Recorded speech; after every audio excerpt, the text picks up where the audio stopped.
There we go. Good to see you, my friends. So we're gonna jump right back into Genesis and all the fun. So last 2 weeks ago, we had good old Sodom and Gomorrah, right? But first we had the bargaining of Abraham, right, where he bargains with God to try and save Sodom and Gomorrah. And we also had the violation of hospitality and the disorder of Sodom, whatever that sin was, which again, it very clearly does not state that it's homosexuality. It states instead that there's just this thing that's wrong with the people, that they're all messed up. They could have said that, but instead what they very clearly say is that there was a great cry from the people there that things were wrong. So anyway, all that said, it's destroyed. And then, of course, Lot's wife turns into a pillar of salt. And that's just sort of where we leave everything. It's from that sort of collection of things that we then jump into chapter 20. So beginning with chapter 20, Abraham traveled from there, from Sodom to the Negev, and settled between Kadesh and Shur, sojourning in Gerar. Abraham said of Sarah, his wife, "She is my sister." And so Abimelech, depending on which translation you use, king of Gerar, sent and had Sarah taken. But God came to Abimelech in a dream of the night and said to him, "Here, you must die because of the woman whom you have taken, for she is a wedded wife." Abimelech had not once come near her.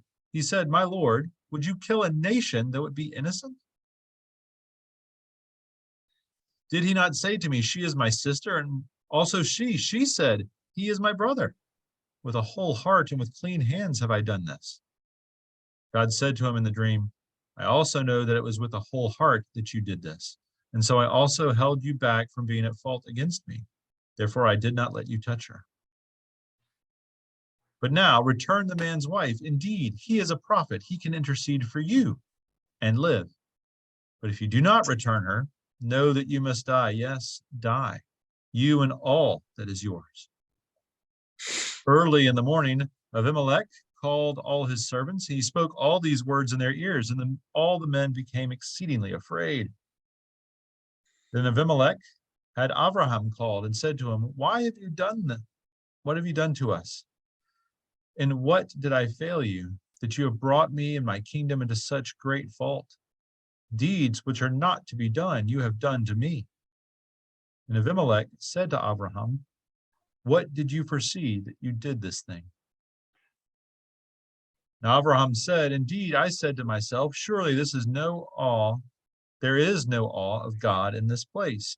They will kill me on account of my wife. Then too, she is truly my sister, my father's daughter, however, not my mother's daughter, so she became my wife." Now it was when the power of God caused me to roam from my father's house that I said to her, "Let this be the faithfulness that you do to me. In every place that we come, say of me, 'He is my brother.'" Abimelech took sheep and oxen, servants and maids, and gave them to Abraham, and returned Sarah, his wife, to him. And Abimelech said, "Here, my land is before you. Settle wherever seem good in your eyes." And to Sarah he said, "Here, I have given 1,000 pieces of silver to your brother. Here, it shall serve you as a covering for the eyes for all who are with you and with everyone that you have been decided for." Now Abraham interceded with God, and God healed Abimelech, his wife, and his slave women, so that they gave birth. For the Lord had obstructed every womb in Abimelech's household on account of Sarah, the wife of Abraham. What the heck is that? That's about the story I can tell you right there. This is a truly what just happened. Clearly, the story parallels are as much the same as Avram using Sarai, right? At that point, it was earlier in the story, chapter 12. Avram using Sarai as a shield when they visit Egypt and Pharaoh.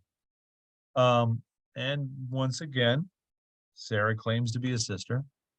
But I have to say that here's a quick side note. Who is taking a 90-year-old woman to be the beautiful new wife of the king? At this point, she's supposed to be 90 years old.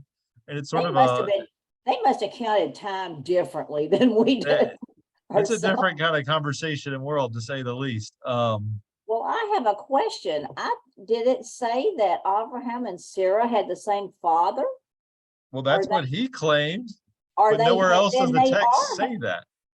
then they are half, I They mean, are half siblings, if that's half accurate. siblings, Yes, if that's true that they had the same father. but we're not altogether sure if that's the actual account or if that's just Abraham trying to claim, please don't kill me for claiming she's my sister, because well, she sort of is, but sort of not. She's sort I don't of, know. she's half. She's only my half sister. But why did he want to claim or not claim her as his wife? I think he was afraid. It doesn't say it. It said it explicitly before, like when they went to Egypt, that they were sure that Sarah was so beautiful that the Pharaoh would just kill him as her husband and take Sarah from him. And so there's sort of that implication here because of the previous story, but it's not in the story at all, other than I guess he's just afraid that it could happen. I guess that might have been a common practice in the ancient days. It certainly, we flash forward about 1,000 years, and then David is doing exactly that to Bathsheba, right? He kills her husband and takes Bathsheba as his wife in much the same way. So it's hard to say. But that might have been a common practice. If you thought a woman was beautiful, you just had the husband killed and took the wife, if you were the local king or magistrate. Oh my gosh. Or send him into battle like David did. Well, yes, but God's very clear that still counts as killing. Yes, right. You can be on the front lines leading the troops into battle, and you're going to be, that'll be into you. Well, I wonder if this is. Oh, go ahead. Oh, I was just going to say, I wonder if this has anything to do, like in Egypt, it was common for the pharaohs, the brothers and sister to marry. So was this maybe part of the culture that sort of migrated over to Israel? It could be. I don't know. It's just a thought. Well, I mean, the key is the whole region, that whole ancient world was all influenced by each other. It's always been both Egypt, Israel, that whole section has always been a crossroads between Asia and Africa, right? It's a major thoroughfare between those worlds. So yes, I think it's easy to say that anything that was going on in Egypt or anything that we know that was going on in Babylon, Syria, all those kinds of, or the Assyrian army, Assyrian nations, all of that was coming into and out of that same region with the Philistines and the Canaanites and all the other groups, right? And so certainly they would have heard about someone taking their sister in marriage the way that the pharaohs did. It's not altogether clear, though, if that was the expectation for local folks. In the same way, sometimes kings and queens do things that the rest of the people go, I don't think we want to do that. That does not sound like a good idea. The king can do that, but that is no. But again, we don't have enough facts to sort of state pro or con with that. Or I don't. I certainly don't have that knowledge. It's a mystery. Mystery, like a lot of things from 4,000 years ago. Well, maybe. So there are some differences between the stories, though. This is after the covenant with Avram that changes his name to Abraham, and he's circumcised, and God makes explicit those promises that he will have that Abraham will have a son and will become a great nation.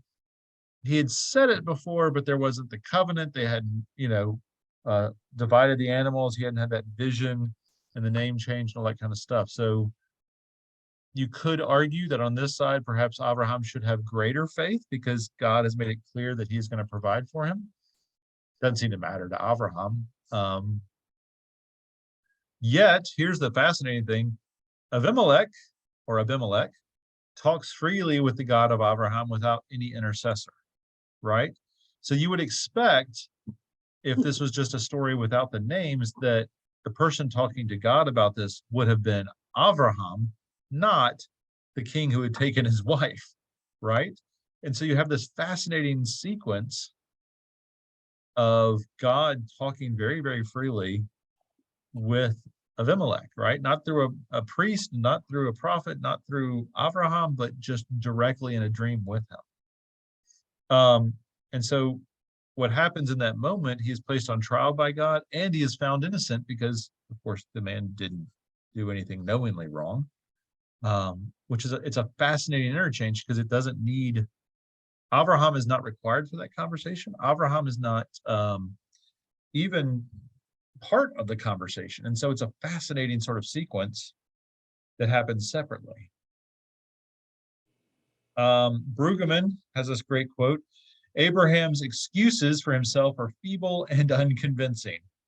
While he reports that he acted because Abimelech did not fear God, it is evident that 1, Abimelech did fear God, and 2, Abraham feared many things more than he feared God. Being killed, or his wife being taken, or his money, his lands being taken, or whatever else, right?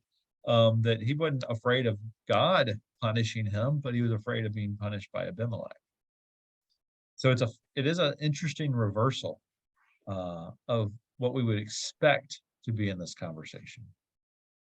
But in both, it's a counter with Pharaoh and his encounter here with Abimelech. He increases his wealth. Isn't that strange? Yes, for both he does. Yes, from both. Absolutely. It is a fascinating yeah sequence. It's definitely this sort of I don't know if you want to go so far as to say prosperity gospel, but it's definitely he gets blessed monetarily. Yes. I mean, it Yeah. seems strange. He could have punished him for lying about the wife instead of rewarding him. That's what seemed strange to me. I mean, Yeah. great for Abraham that it happened that way, but it seems like he could have been mad because he was misled that was the sister instead of the wife. Yes. I don't know. Bill, Yeah. I have always, excuse me, I'm sorry. No, go ahead. No, you got it. Go for it. I have always been confused why this story even is here in Genesis. It doesn't make a lot of sense to me, never has. No. Well, and that's, I did not put it all in there because I don't get into the sort of source criticism and to the editorial kind of criticism stuff where they start going, well, it might have been this and it might have been that, because it's all guesses. And they don't really have any answers. Brueggemann spends 2 or 3 pages of theorizing of why you would have a second story that's almost the same as the first story, but later in this spot. It's a weird story in a weird place at a weird time. It really is. Now, would that be because Genesis, first of all, it was the last book, and maybe it took 2 different stories or whatever and blended it together? Because you got the 2 creation stories, and so maybe the people that were putting this together thought, well, this is valid, I don't want to leave it out. So that's why you have 2 stories. Yes, I mean, I But think why it's definitely that, combined with any halfway decent editor would say, well, we can't have the exact same story right next to each other, right? Let's separate these stories by a couple stories in between, so it's not that obvious. A good editor would do that if they're trying to have similar stories but not the same stories. You wouldn't tell them back to back, you tell them a little bit separately. But yeah, I mean, that's the best theory, Nettie, especially when you consider things like, there's 2 creation stories, there's 2 covenant stories with Abraham, right, that God makes. Now there's 2 stories about Abraham being afraid of a king taking his wife. It most likely is something akin to that there were 2 different traditions and 2 different stories that are slightly Different editors, and some editors and some that combine those in different ways. But again, that's all theorizing. It's so hard to know exactly how that all came about. It's logical. It makes sense. I actually support that as the most logical answer. Who knows though? It's just, it's a pure theory that we probably won't know on this side of glory unless somebody finds a Genesis that has only 1 set of stories, which I don't think they're going to find it. Well, I went to school at a small Methodist school in college a few days ago. But when we came to this story in our Bible study, the professor stood up and said he didn't think this was important, and we didn't really need to read that, and we could skip it because there were better things to study in the Bible. True Methodist thought process. He just didn't want to deal with it, did he? Oh, there you go. That's one way to do it. He's like, I don't get this one. We'll just skip it. He was a pretty good guy. I liked him a lot, but he skipped several stories like this as not being pertinent to the main issue. Well, I mean, in that regard, he is correct. It doesn't have anything, it doesn't necessarily say anything about salvation or about the longer story of Abraham, or salvation or a variety of different things. It's just sort of, here's a weird story within Abraham's life, right? That's what he said. And we could do the same thing with the number of Jesus's stories and parables in the New Testament, right? There's lots of things that are recorded that you sort of go, okay, so he went from this town to that town. We can cut that line if we need. Like, it's not, we don't need to focus too heavily on some of those in-between stories. He didn't admit anything about Jesus, but he sure did admit some of these things in the Old Testament. Yeah. He just didn't want to deal with them. No. That's what I was wondering is where is this story leading? What's the purpose of it? That is a great question. That is a great question. And we'll sort of see it's, if we were reading Mark, we'd say this is an inclusio because you sort of have the story about Abimelech. Then you have the story about Isaac's birth and what happens with Ishmael. Then you have a concluding story of Abimelech, right? So you have it sort of, oh, well, maybe this is to talk about how Abimelech is part of the story, but not really. He disappears after that. Abimelech just is in this one section. And even as we look through the rest of this, we'll sort of go, but that doesn't tell me anything other than Abraham talked to Abimelech after he had Isaac. It's not a particularly insightful or even interesting story on the other side. So there's not an easy answer for that. Like, it's setting up. It'd be wonderful, Roy, if it was one of those like, oh, well, they're telling us this story, so it sets up this next story and we'll understand it better. But it doesn't seem to do that either. Well, it did spark a lot of conversation among us. It did do that. We have a lot of questions about it. We got that, Hey, if nothing else. Here's a question, Bill. What the Oxford Study Bible, NRSV, the notes at the bottom identify a huge, and I've always struggled with how to pronounce this word, chiasm. Chiasm. What do you think about that? Do you think these are intentional? Do you think editors put this stuff together in such a way that it creates these intentionally? Yes. So I would say part of it's just good storytelling. So a chiastic structure, for those who don't know, it comes from the Greek letter chi or chi, the X, right? Like the first, well, it's an X. And so it's one of those where it's an A-B kind of structure, right? Where you have sort of two stories that contrast to tell you different things about what's going on. The easiest chiastic structure that everyone knows is the famous one from JFK. It is not what your country can do for you, but what you can do for your country, right? That's a chiastic structure. You, your country, you, your country, right? People write and speak in that way almost automatically.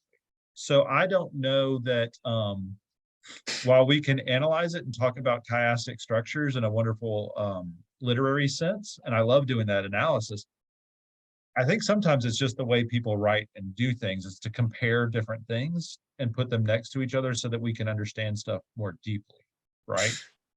So it's intentional, but I don't know if it's intentionally chiastic, if that makes sense. Where they're not, I don't know if they were thinking 4,000 years ago as they're putting this together, let's put this together in such a way that it compares and contrasts these images and helps us understand more deeply the difference between Abraham and the king and Abraham or something like, I don't know about that.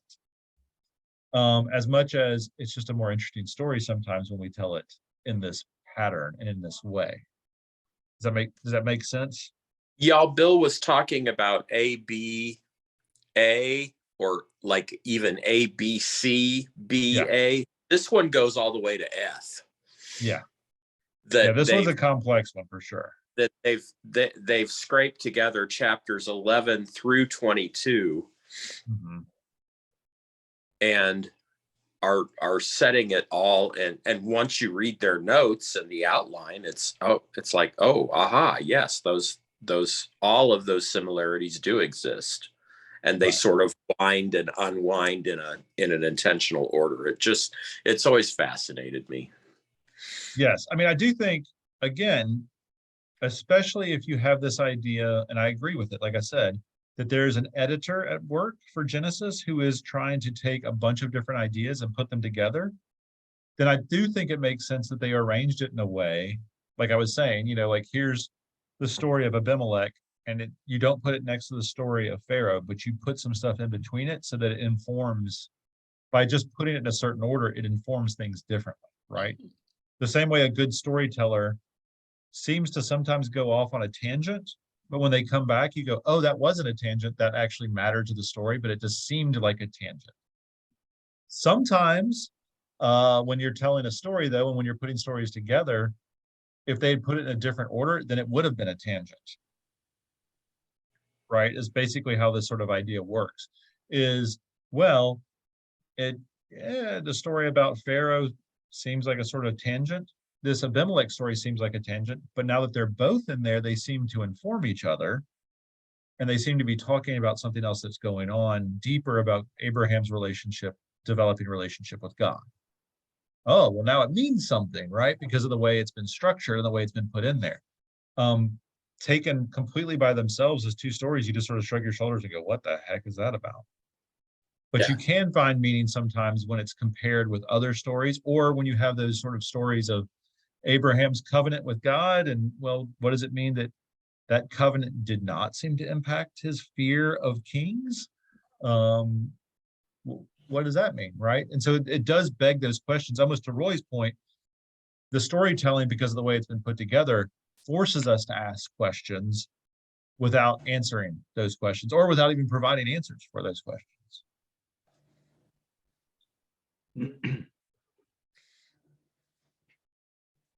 All right, so I'll look real quick. So the fascinating thing for me is this: if we took the names off of this story, we would likely assume that Abimelech is the hero of the story, right? If you have this guy who claims that his wife is his sister and runs away, but then this person is vindicated by God, seemingly blessed by God, and restores the wife, the hero is pretty much Abimelech, while the villain, or at least the person causing trouble, is Abraham, right? But at the same time, Abraham is clearly the one in control at the end, because like we were talking, for whatever reason, Abimelech gives Abraham sheep and animals and says, please bless me, and you're connected to God, so take care of me if you can. So it's a weird twist and turn to the story, but it's there all the same. And again, this is all thanks completely to God and God's grace, not because of the fidelity of Abraham. And Brueggemann goes to great lengths to explain that, and I agree completely. Abraham is not faithful at all in this story, but God basically goes, I made a promise with Abraham, I'm going to follow up. And that is the critical difference between this story and the Pharaoh story, right? God is the one who rides in and fixes it in this case. In the previous story, God's involved, but not in the same direct way, right? God doesn't go directly to Pharaoh and say, you got to quit, send the wife back. Pharaoh sort of learns about it through the stories of other people.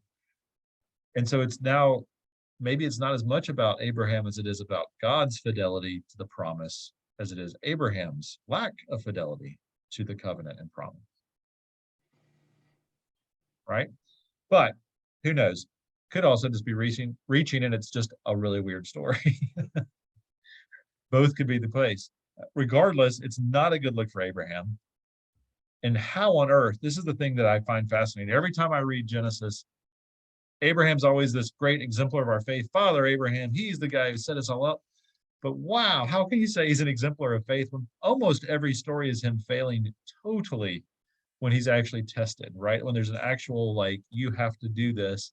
Abraham was almost always like, nope, no, I think somebody's going to kill me. I'm going to back off. I'm going to sneak out the side door. I'm going to figure out something else, right? He gets some things right, but he gets some other stuff pretty horribly wrong. Any other questions or thoughts on that before we turn to Isaac and to Ishmael here? I mean, it's sort of consistent with this, what we know about the disciples too, though, right? They were, but well, in some ways, but not always. They were faithful to Jesus for the most part, but they continued to make mistakes and stumble. Uh-huh.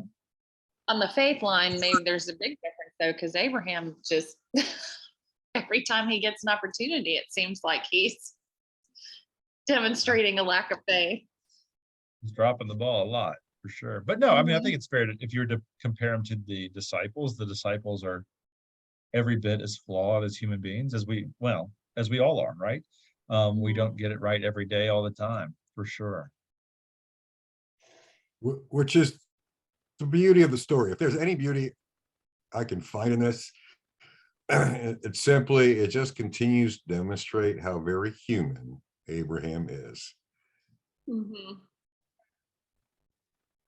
I think he's more, up to now, he's more an exemplar of humanity than he is of the faith. But then Stefan, then we have him putting Isaac on the altar. I mean, it's interesting where his faith really. Well, that hasn't happened yet. So You're I right. mean, it's okay. So I'm assuming that his faith is growing. It certainly isn't completely there yet. Okay, but okay. I wasn't arguing your point, just saying it's interesting when he chooses to be faithful. Yes, exactly right. Okay. Absolutely. Sacrifice your son. Okay. Yeah. But all right. Yeah. All right. It's all crazy. Well, it's It kind of is. interesting to think about in the context of the scribes who are compiling Genesis, in the whatever it was, the 6th century BCE or Right. and so they've got these stories of the patriarchs, and they're, well, how do we work with these, and how do we put the spin on for the covenantal relationship and all that? And so, I think a lot of times the sort of one of the standards of interpretation is, well, if you read this stuff and it's really not that flattering, then that makes you think there's a lot of truth behind it. Yeah, Because they didn't whitewash it too much. they did not.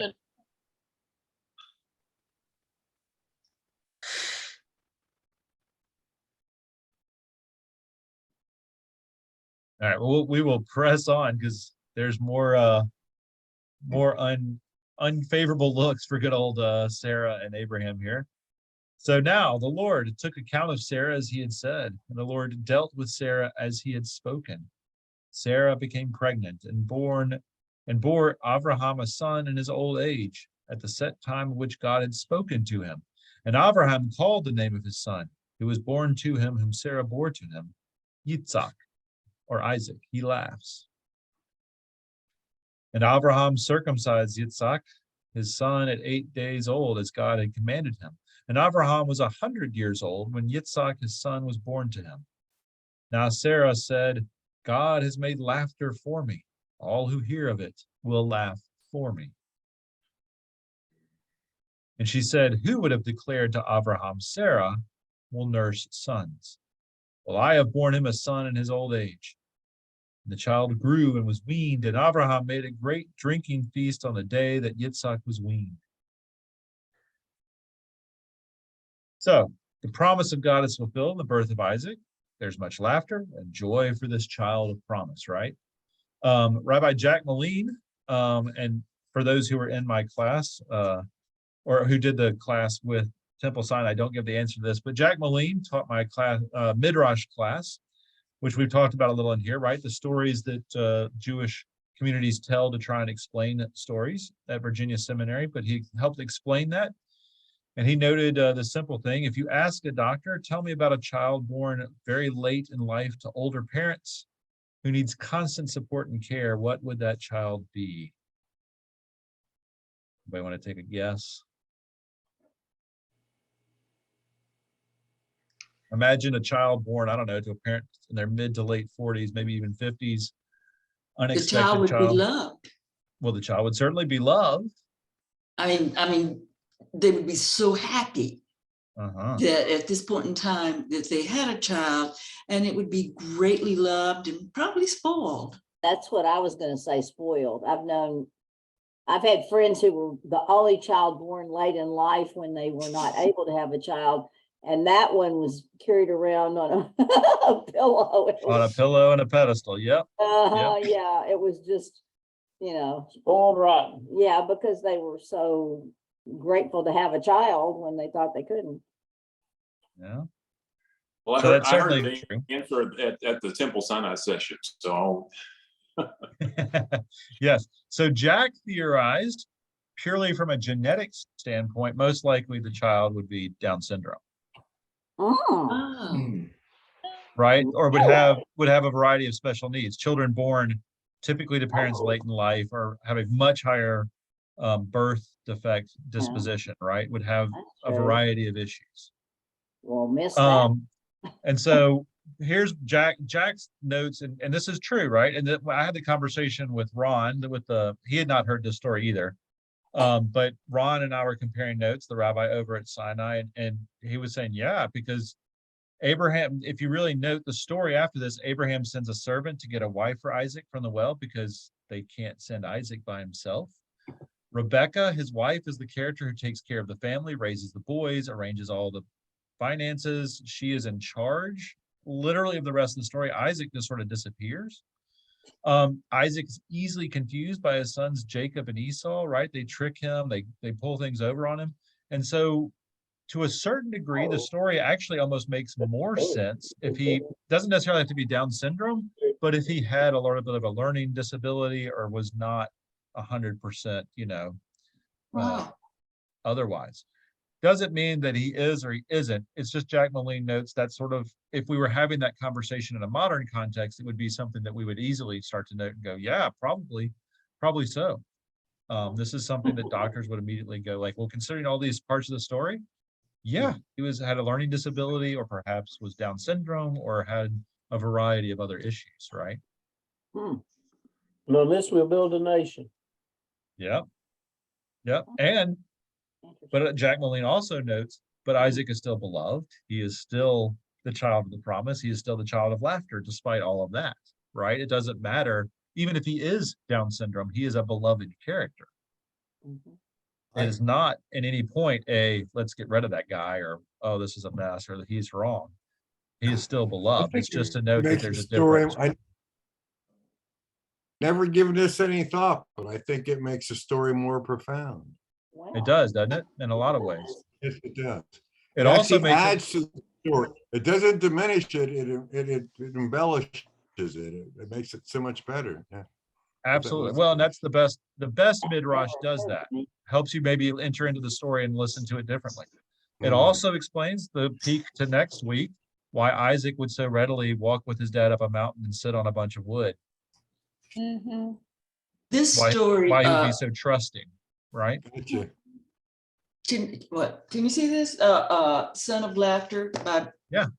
Beekner. We studied that last year. That was really And good. so understanding him as the son of laughter, it just, Huh. Yeah, it's a great book. Almost all of Beekner's are good. Wow. So that's sort of side note, but it's one that I love to share because I found it to be a great sort of midrash about Isaac. Brueggemann notes, miracle, and this is a miraculous birth, is not the violation of a natural order. It is the concrete assertion that God is faithful to his promises. Miracle is having disclosed again that we are not bounded by necessity, but by the freedom of God's love offered in faithfulness. I like that definition of miracle. Mhm. which is really, it's about God saying, it doesn't matter what the rules are, I'm going to be faithful to my word and to the love that I've given you, right? Mhm. All that to say, Isaac is born, hooray, but then that creates friction, right? So once Sarah saw the son of Hagar, the Egyptian woman, whom she had borne to Abraham, laughing. And she said to Abraham, drive out this slave woman and her son, for the son of this slave woman shall not share inheritance with my son, Yitzhak. The matter was exceedingly bad in Avram's eyes because of his son. But God said to Abraham, do not let it be bad in your eyes concerning the lad and concerning your slave woman. And all that Sarah says to you, hearken to her voice, for it is through Yitzhak that seed will be called by your name. But also the son of the slave woman, a nation will I make of him, for he too is your seed. Abraham started early in the morning, and he took some bread and a skin of water and gave them to Hagar, placing them upon her shoulder, together with the child, and sent her away. And she went off and roamed in the wilderness of Beersheba. Now when the water in the skin was at an end, she threw the child under one of the bushes, and went and sat by herself at a distance, as far away as a bow shot. For she said to herself, let me not see the child die. So she sat at a distance and lifted up her voice and wept. But God heard the voice of the lad. God's messenger called to Hagar from heaven and said to her, what ails you, Hagar? Do not be afraid, for God has heard the voice of the lad there where he is. Arise, lift up the lad and grasp him with your hand, for a great nation will I make of him. God opened her eyes, and she saw a well of water. She went and filled the skin with water and gave the lad to drink. God was with the lad as he grew up. He settled in the wilderness and became an archer, a bowman, and he settled in the wilderness of Paran. And his mother took him a wife from the land of Egypt. So here's the seminal question. How old is Ishmael? Anybody know? Yep, no one ever knows. You would think he's young, but Abraham was 86 when Ishmael was born. He's 100 when Isaac was born, so he's 14. The story sounds like he's a baby, or he's 3 years old, or something little like that, right? But Ishmael's at least 14 years old when this story takes place. So it's a fascinating, like, wait, what? Why is Ishmael so unable to do anything for himself or help his mom as they wander in the wilderness together, right? And in that era, if you're 13 or 14, you've had your, well, they wouldn't have been a bar mitzvah, but you'd be considered a young man, if not an adult, right? The coming of age idea was pretty much at that point. So it's not necessarily that he would have been an adult, but he might have been considered more or less an adult or young adult. Yet he's handled in ways that it's absolutely, he is passive and quiet and unable to get anything done. So Oh, no, sometimes, is he another one that is? no, I think in this case, it's much more that the editors might have taken this and put it in a different spot, but it's hard to say. Mhm. But it certainly reads like Ishmael's younger, even if he's not. Yeah. So, but what Brueggemann notes, and I do think this is important, God cares for this outsider whom the tradition wants to abandon. There is no stigma attached to this other son. All are agreed on the preciousness of Ishmael. The Lord, the angel, Hagar, Abraham, all but Sarah, and she has a vested interest which closes that reality to her. Right? That was such a cruel thing to just give them some water and food and send them off. Yeah, it is. So Well, and you cruel. have to go back and note, she sees Hagar laughing, but it's not clear that Hagar at any point is laughing at her. She just Right. takes it as laughter at her. She's so insecure about her child and about that situation of primogeniture, right? Of perhaps Ishmael being able to one-up her son. And again, if we were to go into that story, if Ishmael is a normal child and Isaac perhaps has some learning disability, then maybe that becomes a bigger issue. Maybe it is laughter at Isaac's situation, right? That might be reading way too much into it, certainly. But if you enter into the story that way, then it has a different kind of connotation too. Yeah. We don't get any of that, actually. It doesn't say anything. It just says it's part of it. But here's the clear part. The story that continues is about Isaac and the covenant, yet Ishmael is beloved and not forgotten. He shows up several more times. And the Quran actually records that Abraham visits Hagar and Ishmael regularly, that he shows up and brings food to them and goods and tries to help them get established. He doesn't just completely them the way the Bible does. Okay, that's a little better. Well, yeah, it's not our text, but I'll take it. I like that idea. I mean, But we do have to deal with what that means, right? This is where the text and its ambiguity forces us to sort of deal with, like, wait, is it Isaac? Is it Ishmael? Is it who is outside of God's promise and who gets God's promise, right? And there's no clear answer. I mean, there's a clear answer in that Isaac is the child of promise, but God refuses to just send out one person completely. In fact, God promises not to abandon them at all. Mhm.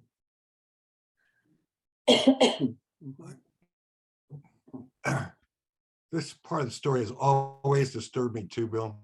Okay. Yeah. One is it was who insisted that Abraham, okay, have a child. Am I correct in that? Okay. It was actually Sarah who insisted, correct? Yes. Mhm. Yes. And then she says, get out. That disturbs me. Okay. But there you go. No, I'm with you. Mm. There are some heartbreaking stories too that I've seen, because it's also Isaac has been weaned, right? So at this point, Mm. Isaac Right. is perhaps 2, maybe even as old as 3, depending on how long it takes, for everybody sort of does that at different ages. And who knows what ancient models they were using for that weaning process. But if he's 2 or 3, there's some heartbreaking stories in the tradition in Midrash about Isaac loving his brother, and suddenly his brother's gone too, right? That there's this separation. Like, we could always talk about the cost to perhaps a little bit to Abraham, but certainly to Hagar and Ishmael. But we skip, like, if Isaac is sort of 2, 3, 4 years old when this happens, then he literally loses his brother, right, in this process, and this other connective tissue that happens too. And so it is a rough family moment all the way around. And Ishmael is father, but okay. Yeah. Not a good story. This is not one of my favorite stories, Bill. No, not a good story. Again, not a good look for Abraham, who just sort of seems to give up. Like, Sarah complains and he goes, okay, whatever. Not a good look for Abraham, who you would hope would at least fight for his own son to be present. Maybe, well, let's send Hagar away or something. I don't know. That's horrible too, but to give up both seems utterly cruel. But from Sarah's point of view, she was protecting her son's rights in the future. And so I just see her as a very maybe domineering, protective mother. Oh, absolutely. And you hear stories all through all different kingdoms and things, like, where the mother wants her son to be the one on the throne or whatever. I just see this as similar. I think it's exactly the same. I mean, her name now means princess too, right? They changed her name to princess. There is father of many, or the great father, and there's the princess. So it is set up to be, this is the king, and this is, even though there's not a kingdom to be had, it's absolutely a question of who inherits that share of authority and power, right? This time, isn't Abraham pretty rich? Yeah, he's been given a whole lot of land and money by 2 different kings, at least, if maybe 3. And yeah, he's doing just fine. Yeah, well, anytime there's you're looking to the future and how the family's going to separate things, that causes angst. Yeah. And what I mean by that is different people see that it's their right and they fight to, like Sarah, to make sure her son comes out on top as far as the inheritance goes. Amen. Well, part of what this story does too is sort of set the stage to explain about why the Israelites have all these Ishmaelites living around them, and they're not always on that good of terms with each other. Yeah, that's certainly part of this story, right? The Ishmaelites do not get along with the Israelites, and for good reason. They're all related, but not comfortably. Mhm. Yep. So we'll go the concluding part, just to finish this chapter. We go back to Abimelech, right? And as I was telling Roy earlier, this is not really, it is an inclusio. So you start with Abimelech and then you end with Abimelech, but it doesn't seem to inform what's in between. So it's about that time that Abimelech, together with Pichol, the commander of his army, said to Abraham, God is with you in all that you do.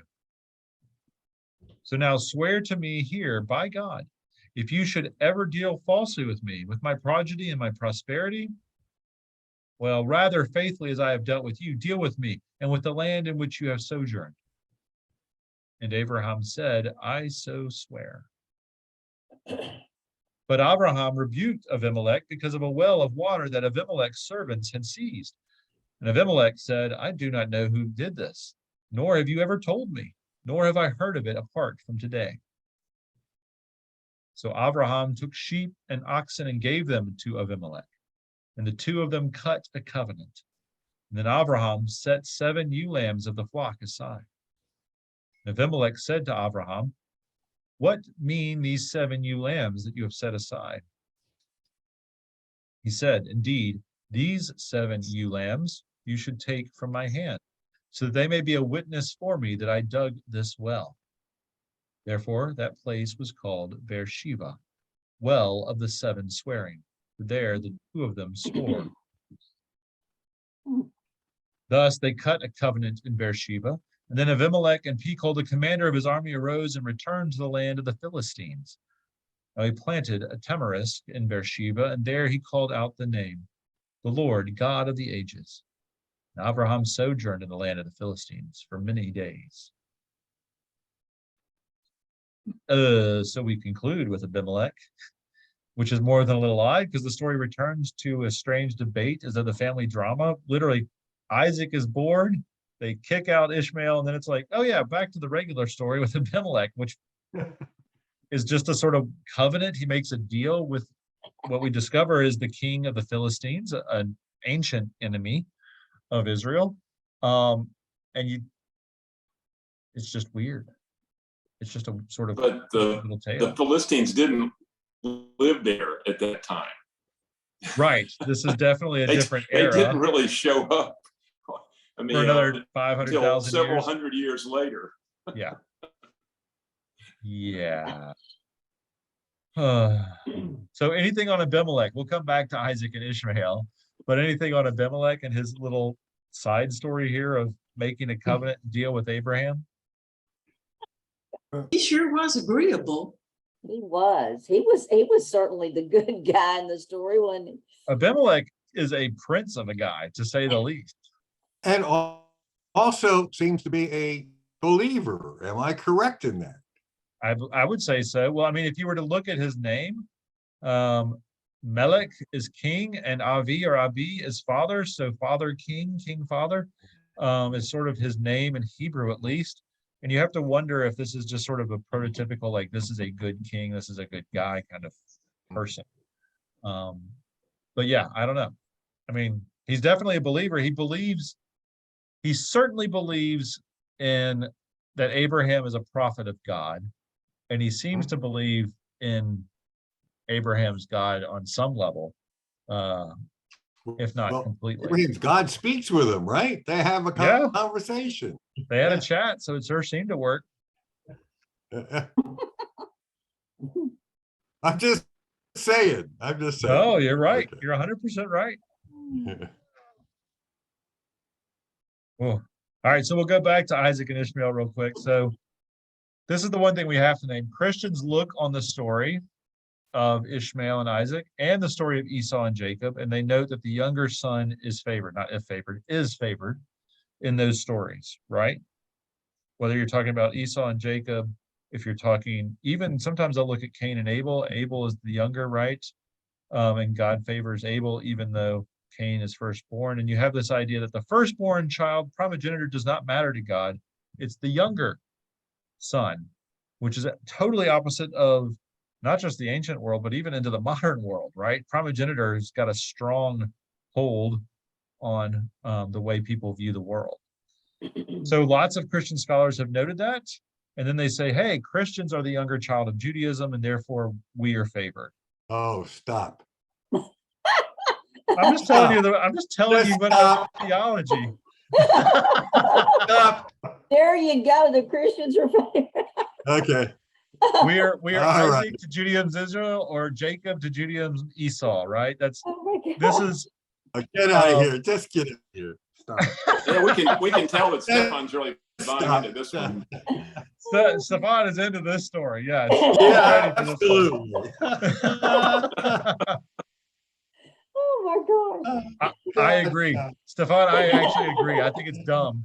But I think first of all, it's a dumb analogy, but also I think what they fail to understand in each of those stories, especially Esau, Jacob, Ishmael, and Isaac, that God blesses both, right? God Yeah. does not withhold blessings. He cares for both of those sons in each case. Yes, in different ways. Yes, they don't always get everything they want, but that's true for all of us. But it ignores some of the text. But I have to name it because you will read, if you are reading Christian theology through the years and centuries, you will hear that, especially in the story of Esau and Jacob, that the younger son is favored and therefore Christianity came second. Oh, God favors Christians. It's a really bad theology, but it's one that's Stefan.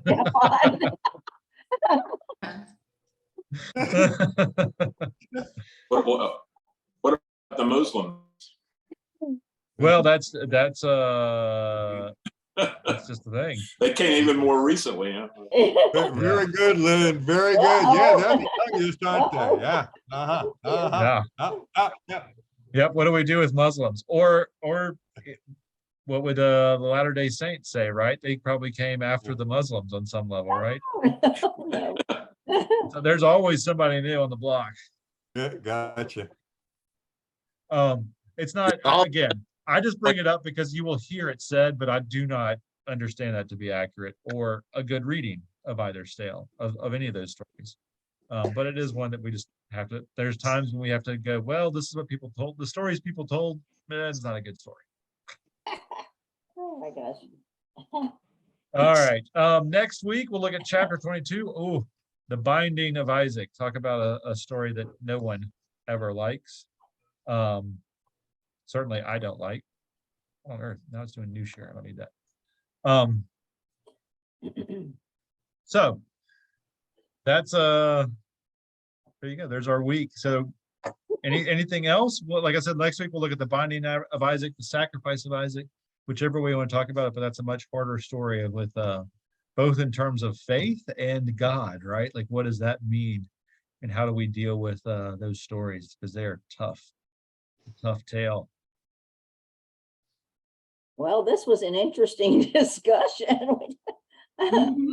We definitely didn't have the answers, but We never do, but that is the joy of Genesis. You never have the answers, but it asks lots of questions. we couldn't figure out a lot of it. Where's my Ouija board? Oh, man. All right, my friends. Well, good to be with you. We'll see you soon. Hope to see everybody that can make it Saturday night for our party. We'll be here, hurricane or not. We're excited about that. Well, now our forecast here looks great. I think I it's know. veering off. So Oh, that's gonna be. Well, we can always do the traditional Southern thing and have a hurricane party. Yeah. Exactly. Oh, my goodness. We hope you don't have that. That's good. All right, my friends. Have a great day. We'll Okay. see you soon. Great ship, right? Bye. All right. Have Bye. a good day and week. you guys too.